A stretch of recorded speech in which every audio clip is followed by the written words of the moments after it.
希伯來書第5章。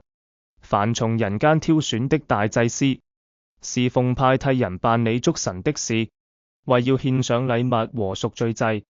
他能體諒那愚蒙的和失迷的人，因為他自己也是被軟弱所困，故此他理當為百姓和自己獻祭贖罪。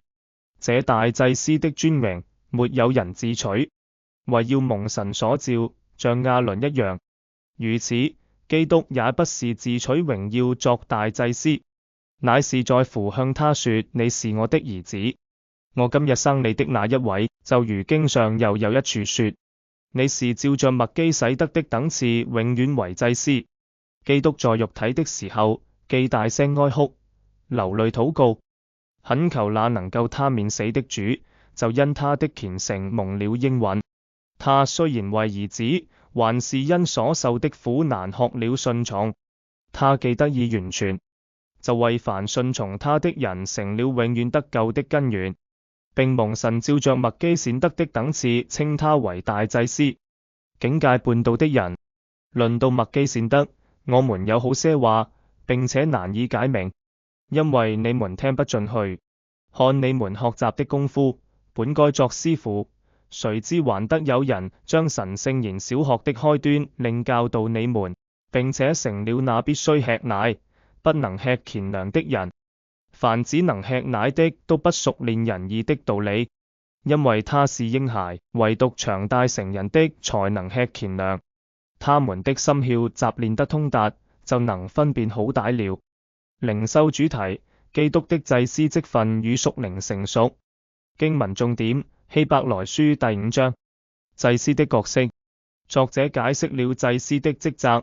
祭司是為人代求，向神獻祭，並且必須從人中選出。這讓我們了解到祭司的角色是代表人來到神面前，顯示出神對人類的旨意。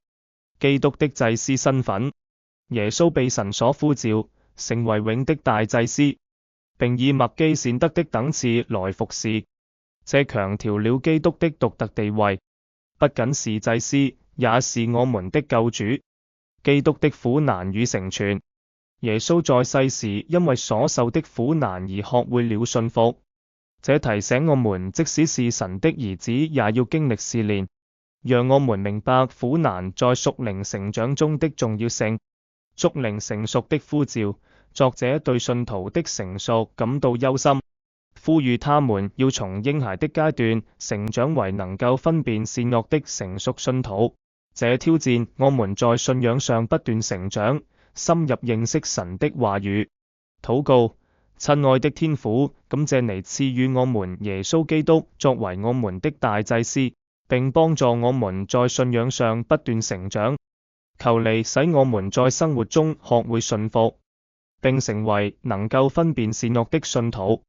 行動：反思自己在信仰上的成長，尋求一個具體的方式來增進對神話語的理解，例如參加查經小組或閱讀靈修書籍。願希伯來書第5章激勵我們追求屬靈的成熟，並在基督裏找到真正的安慰與力量。